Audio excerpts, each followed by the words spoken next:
இடைப்படுவாராக. ஹல்லேலூயா. இன்னைக்கு நம்ம மத்தேயு சுவிசேஷம் அதனுடைய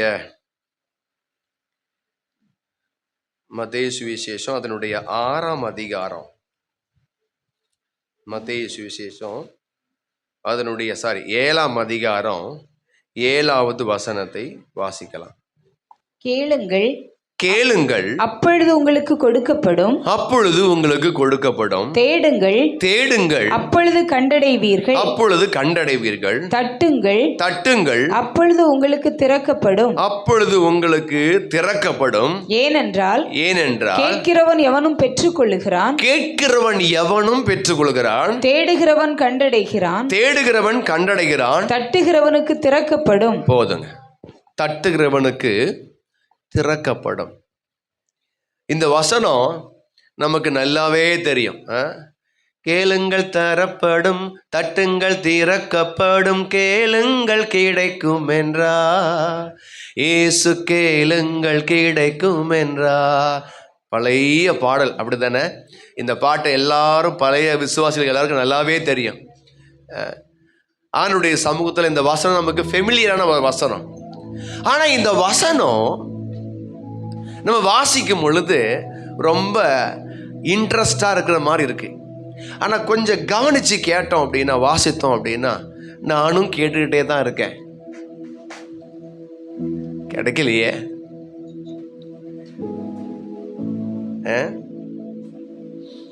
நானும் தேடிக்கிட்டே தான் இருக்கேன். என்னுடைய தேடுதல் இன்னும் நிறுத்தவே இல்லை. ஏன்னா நான் தேடினது கிடைக்கலையே. நான் நோக் பண்ணிகிட்டே இருக்கேன், தட்டிக்கிட்டே இருக்கேன். ஆண்டவரே, ஆண்டவரே, உம்முடைய பரலோக வாசலுடைய கதவை திறங்க, பொக்கிஷசாலியின் கதவை திறங்க, இடங்கொள்ளாமல் போக மட்டும் ஆஸ்வதிப்பேன்னு சொன்னீங்களே, என்னை ஆஸ்வதிங்க, உம்முடைய வாசல் கதவை திறங்கன்னு தட்டிகிட்டே தான் இருக்கேன். திறக்கலை. அப்படிங்கிற கேட்டேன், கிடைக்கல, தேடினேன், கிடைக்கல, தட்டுனேன், திறக்கலை அப்படின்ற கூட்டம்தான் நம்முடைய சபையில், அநேக சபைகளில் அதிகமாக இருக்கிறது. ஆமாவா இல்லையா? ஆமாவா இல்லையா? ஆமா. இன்னைக்கு நான் உங்களோட எதை குறித்து பேச போறேன் அப்படின்னா, கேட்டேன், தேடினேன், தட்டுனேன், கிடைக்கல. கேட்டேன், தேடினேன், தட்டினேன், ஒன்றும் கிடைக்கவில்லை. அதுக்கு ஏன் ஒரு கேள்வி வைப்போம். ஏன்? உங்களை நீங்களே ஒரு கேள்வி கேட்டுக்கோங்க. ஒய்? ஏன் நான் தேடினேன், நான் தட்டினேன், நான் கேட்டேன், இன்னும் கிடைக்கல? எபிரேயர் புஸ்தகம் 11ஆம் அதிகாரம் அதனுடைய 6வது வசனத்தை வாசிக்கலாம். ஏன் கிடைக்கல அப்படிங்கிறதுக்கு ஆன்சர், விசுவாசம் இல்லாமல் தேவனுக்கு பிரியமாய் இருப்பது கூடாத காரியம். தேவனுக்கு பிரியமாய் இருப்பது கூடாத காரியம். ஏனென்றால் தேவனிடத்தில் சேருகிறவன் அவர் உண்டென்றும், தேவனிடத்தில் சேருகிறவன் அவன் உண்டென்றும், அவர் தம்மை தேடுகிறவர்களுக்கு பலன் அளிக்கிறவர் என்றும் விசுவாசிக்க வேண்டும். தம்மை தேடுகிறவர்களுக்கு பலன் அளிக்கிறார் என்றும் விசுவாசிக்க வேண்டும். நான் சொன்ன பார்த்தீங்களா? ஏன் ஒரு கேள்வி. நான் கேட்டேன், நான் தேடினேன், நான் தட்டுனேன், எனக்கு கிடைக்கல அப்படின்னு சொல்ற பிள்ளைகளுக்கு ஒரு கேள்விக்குறி இருக்கு. ஏன் எனக்கு கிடைக்கல அப்படின்னா, அதற்கு முதல் பதில், விசுவாசம் இல்லாமல் தேவ சமூகத்தில் கேட்பது. நம்ம கேட்கறது பெரிய விஷயம். நமக்கு, நம்முடைய பார்வைக்கு நாம் ஆண்டவரிடத்தில் கேட்பது பெரிய விஷயம். ஆனா என்ன செய்வோம் அப்படின்னா, கேட்டுதான் பார்ப்போமே, கிடைச்சா கிடைக்கட்டும், சொல்லிதான் பார்ப்போமே. ஹல்லேலூயா. இங்கே சொல்லப்படுகிறது பாருங்க, விசுவாசம் இல்லாமல் தேவனுக்கு பிரியமாய் இருப்பது கூடாத காரியம்.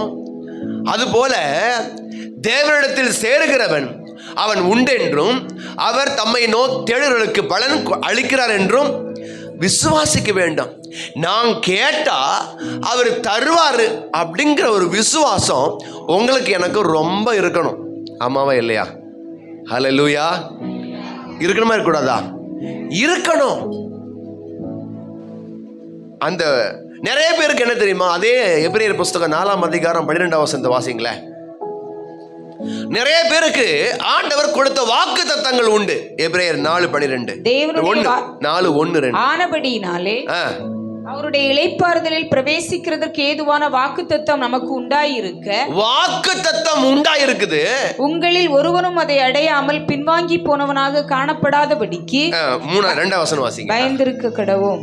ஏனெனில் சுவிசேஷம் அவர்களுக்கு அறிவிக்கப்பட்டது போல நமக்கும் அறிவிக்கப்பட்டது. போதும். கேட்டவர்கள் விசுவாசம் இல்லாமல் கேட்டபடியினால் அவர்கள் கேட்ட வசனம் அவர்களுக்கு பிரயோஜனப்படவில்லை. நம்ம வசனம் கேட்கிறோம், வார்த்தையை கேட்கிறோம், நிறைய வாக்கு தத்தங்களை நமக்கு வருஷம் ஆண்டவர் கொடுத்துட்டே இருக்காரு, மாசம் கொடுத்துட்டே இருக்காரு. நம்ம படிக்கும் போது நம்மளோட கொடுத்து கர்த்தர் பேசுறாரு, இந்த வசனம் என்னோட பேசிச்சுன்னு சொல்றோம். ஆனால் நிறைய நேரங்களில் நாம் என்ன செய்கிறோம் என்று சொன்னால், இந்த வசனத்தை, இந்த வாக்கு தத்தத்தை விசுவாசிப்பது கிடையாது. விசுவாசிக்கிறது கிடையாது. விசுவாசம் இல்லாம என்னத்தான் நம்ம ஜெபம் பண்ணாலும் நம்ம சந்தேகம், லைட்டா சந்தேகம் இருக்கும். இந்த சந்தேகம் தான் நம்முடைய விசுவாசம் இல்லாமல் போவதற்கு, கிடைக்காமல் போவதற்கு காரணம். நான் கேட்ட எனக்கு கிடைக்கல அப்படின்னு சொல்ற பிள்ளைய உங்ககிட்டையும் என்கிட்டையும் நம்ம ஜெபம் பண்ணிட்டு என்ன செய்வோம் அப்படின்னா, சோதிச்சு பார்ப்போம். ஆண்டவரை சோதிச்சு பார்ப்போம். அவர் சோதிக்க சொன்னது ஒன்னே ஒண்ணுல மட்டும்தான் சோதிக்க சொன்னார். எதுல சோதிக்க சொன்னாரு? தசம பாகத்திலையும் காணிக்கையில தான் என்ன சோதிச்சு பாருன்னு சொன்னார். ஜெபம் பண்ணிட்டு என்ன சோதிச்சு பாருன்னு சொல்லல. நம்ம நிறைய நேரங்கள்ல நம்முடைய விசுவாசமானது பலவீனமா இருக்கு. ஹல்லேலூயா. நம்முடைய விசுவாசம் எப்படி இருக்கு? பலவீனமா இருக்கு. எனக்கெல்லாம் எங்க நடக்க போகுது. ஆனா என்ன சொல்லுவான் ஜெபத்தில் இருக்கும்போது, ஆண்டவரே எனக்கு புருஷனை ரட்சியும், எனக்கு பிள்ளைக்கு ஞானம் கொடும், எனக்கு பிள்ளைக்கு உயர்வை கொடும், எனக்கு பிள்ளைய வேலை கொடும் அப்படின்னு ஜெபம் பண்ணுவோம். 4 நபர்கிட்ட பேசும்போது எப்படி தெரியுமா பேசுவோம்? இதெல்லாம் எங்க உருப்பட போதோ, எதை அது புருஷனா இருக்கலாம், பிள்ளையா இருக்கலாம், யார்கிட்ட சொல்லுவோம்? நம்ம ஜெபம் எப்படி இருக்கு? நம்ம ஜெபம் ஆண்டவரே ரட்சியும், ஆண்டவரே விடுதலை தாரும், ஆண்டவரே சுகம்படுத்தும். ஆனா 4 நபர்கிட்ட நம்ம புருஷனையோ, நம்ம பிள்ளையோ, நம்ம குடும்பத்தையோ பேசும்போது அதெல்லாம் நடக்கிற மாதிரி ஒன்றும் தெரியல பாஸ்டர். இவன் சம்பாதிச்சு கொடுத்து நான் சாப்பிட, இதெல்லாம் எங்க? கனவுல தான், தண்ணியில தான் எழுதி வைக்கணும். இவங்க சொன்ன வார்த்தையெல்லாம் எங்க எழுதி வைக்கணும்? ஆமா. ஆனா என்னது? குத்தி இருந்து சோத்திர ஆண்டவரே, அல்லேலூயா ஆண்டவரே, என் புருஷனை ரட்சியும், என் பிள்ளைய ரட்சியும், என் புருஷனுக்கு வேலையை கொடும், என் பிள்ளைக்கு வேலையை கொடும், நல்ல ஞானத்தை கொடும். விசுவாசம் இருக்கா? விசுவாசம் இருக்கா? நமக்கு விசுவாசம் இருந்தா எதை சொல்றோம், எதை ஜெபிக்கிறோமோ அதை சொல்லுவோம். இல்ல, ரட்சிப்பார், என் தேவன் உயர்த்த வல்லவர், என் தேவன் மேன்மைப்படுத்த வல்லவர்.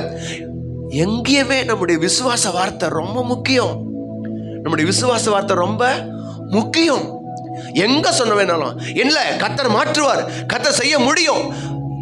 நான் சூழ்நிலையை பார்க்கல, இப்ப இருக்கிற நிலைமையை பார்க்கல, இப்போது என்னுடைய புருஷன் இருக்கிற தன்மையை பார்க்கல, என் பிள்ளைகளுடைய நிலைமையை நான் பார்க்கல, அவங்க ஒரே படிக்காம இருப்பான். இல்ல, என் தேவன் எனக்காய் யாவையும் செய்து முடிப்பார் அப்படிங்கிற ஒரு விசுவாசம் உங்களுக்கு எனக்கும் இருக்கா இல்லையா?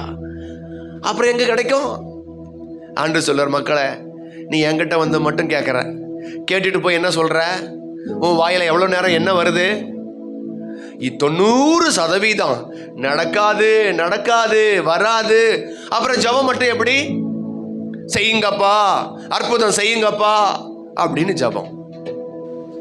ஹல்லேலூயா, ஹல்லேலூயா, ஹல்லேலூயா.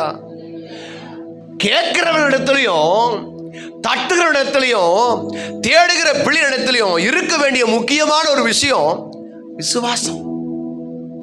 விசுவாசம். இந்த ஊருக்கு நான் வருவேனே முதல்ல எனக்கு தெரியாது. ஆனா விசுவாசத்தோட தான் வந்தேன். கர்த்தர் தான் போன்னு சொல்லி அனுப்பிவிட்டார். நான் அடிக்கடி சொல்லுவேன், இந்த ஊருக்கு வரும்போது என்ன விஜயன் பாஸ்டர் கூப்பிடும்போது என் மனைவி சொன்னா, நான் சொந்த ஊருக்கு வரல, ஏன்னா சொந்த ஊரில் ஊழியக்காரனுக்கு கணம் இருக்காது, நான் வரலன்னு. நான் இருக்கிறது எங்கள் சொந்த ஊரில், அங்கேயும் எனக்கு கணம் இல்லை. அப்போ நான் சொன்னேன், இல்லை கர்த்தர் சொல்கிறார் நம்ம போயிடுவோம். இங்கே வரும்போது ஆண்டவர் ஒரு வாக்கு தத்தம் கொடுத்தாரு. வந்து அந்த ஊழியக்காரர் வந்து ஊழியக்காரங்களுக்குள்ள ஒரு மீட்டிங், ஒரு ஜபம். அந்த ஊழியக்காரர் வெளிநாட்டிலேருந்து கேரளாலேருந்து வந்திருந்தார். அவர் மலையாளத்தில் என்னையை பார்த்து சொன்னார், கருவேப்பிலையை போல தூக்கி எறியப்பட்ட உன்னை கர்த்தர் தெரிந்து கொண்டது எதுக்கு தெரியுமா அப்படின்னு எனக்கு தீர்க்கதரிசனம் சொன்னார். சொல்லிட்டு ஸ்தலத்தில் நான் இங்கே ஊழியம் செய்கிறேன் அவருக்கு தெரியவே செய்யாது. இங்கே தான் நான் ஊழியம் செய்கிறேன்னு தெரியாது. பாஸ்டர்ஸ் எல்லாரும் கூடி வந்திருக்காங்க. எல்லாரும் என்ன பண்ணியிருக்காங்கன்னா வெளியே எடுத்துன்னு வந்திருக்காங்கன்னு சொல்லியிருக்காங்க. ஆனால் அவர் சொன்னது, ஸ்தலத்தில் நினக்கு சொந்த பவனம் தராம் போவன்னு கர்த்தம் பறையுது. ஆண்டவர் சொல்கிறாரு, உனக்கு இந்த இடத்துல ஒரு பவனம் தருவேன், ஒரு வீடு தருவேன் அப்படின்னு சொல்லிட்டு போயிட்டார் அவரு. ஆனால் நம்ம ஜெபம் பண்ணோம், விசுவாசத்தோட ஜெபம் பண்ண, ஆண்டவரே ஒரு இடத்த தாங்க, ஆண்டவரே ஒரு இடத்த தாங்க, ஆண்டவரே. இது எங்களுடைய கழிவெல்லாம் கிடையாது. கர்த்தர் தந்த கிருபை ஒரு இடத்தை வாங்குவதற்கு உதவி செய்தார். ஹல்லேலூயா, ஹல்லேலூயா. நீங்கள் எல்லாரும் எனக்காக ரொம்ப ஜெபம் பண்ணுறீங்கன்னு எனக்கு நல்லாவே தெரியும். ஹல்லேலூயா. ஜெபம் பண்ணுறீங்க தானே? நீங்கள் ஜெபம் பண்ணுறீங்க. என்ன ஜெபம் பண்ணுறீங்க அப்படின்னா, எங்கள் பாஸ்டர் 4 பேரும் இந்த 2 வீலரில் போகிறதுலேருந்து எங்கள் பாஸ்டருக்கு ஒரு கார் வாங்கின ஆண்டவரே அப்படின்னு நீங்கள் ஜெபம் பண்ணுறீங்க. கரெக்டா? ஹல்லேலூயா. சீக்கிரம் அதை ஆண்டவர் தருவார். ஆமென். அதுக்குரிய ஆயத்த வேலையெல்லாம் நடந்துக்கிட்டே இருக்குது. கர்த்தர் அதை வாய்க்க பண்ணுவார். எங்களுடைய ஜெபம் முதல்ல இருந்தே ஜெபம். நாங்கள் எப்போ ஜெபம் பண்ணாலும், ஆண்டவரே எங்களுக்கு ஒரு வாகனத்தை தாரோம். அதில் என்ன அப்படின்னா, என் பிள்ளைல மனைவிலாம் சொல்லுவாங்க, நம்ம வாகனம் வாங்கின போது, கார் நமக்கு ஆண்டவர் தரும்போது, நம்ம விசுவாச பிள்ளையெல்லாம் மாறி மாறி எங்கேயாவது கொண்டு இறக்கி விடணும், ஏற்றிட்டு வரணும். நம்ம நடந்து போகும்போது, எங்கேயாவது கல்யாணத்துக்கு போகும்போது 4 பேரை நம்ம கூட ஏற்றிட்டு கொண்டு போகணும். ஊழியத்துக்கு நம்ம பிள்ளைகள் எங்கேயாவது போகிறாங்கன்னா கூட கூட்டிகிட்டு போய் இறக்கி விடணும், ஏற்றி கொண்டு வரணும். இந்த வாகனத்தை ஊழியத்துக்கு அதிகமாக பயன்படுத்தணும். ஆண்டவரே எங்களுக்கு ஒரு சொந்த பவனத்தை, சொந்த வாகனத்தை தாங்க ஆண்டவரே அப்படின்னு ஜெபம்ண்டே இருக்கும். கர்த்தர் அதை சீக்கிரம் வாய்க்க பண்ணிவார். அதுக்குரிய வேலையெல்லாம் முடிஞ்சுக்கிட்டே வந்திருக்கு. அநேகமாக அடுத்த மாதத்தில் இங்கே ஒரு கர்த்தருடைய சமூகத்தில் உங்களுடைய ஊழியக்காரருக்கு ஒரு வாகனத்தை தருவார். ஹல்லேலூயா, ஹல்லேலூயா. விசுவாசம் எங்க இருக்கு? பணம் தெரியாது. நம்ம அடிக்கடி சொல்லுவோம், ஏதாவது ஒரு காரியத்தை செய்ய சொன்னா, எங்க இருக்கு பாஸ்டர் பணம்? விசுவாசத்தோட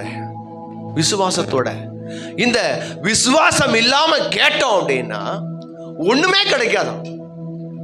நம்முடைய விசுவாசம் எப்படி அப்படின்னா, காணப்படாதவைகளின் நிச்சயமா இருக்கணும். நான் காணல, நான் வீடை பார்க்கல, ஆனா எனக்கு கனவுல ஒரு வீடு உண்டு. என்னுடைய கனவுக்குள்ள ஒரு வீடு உண்டு.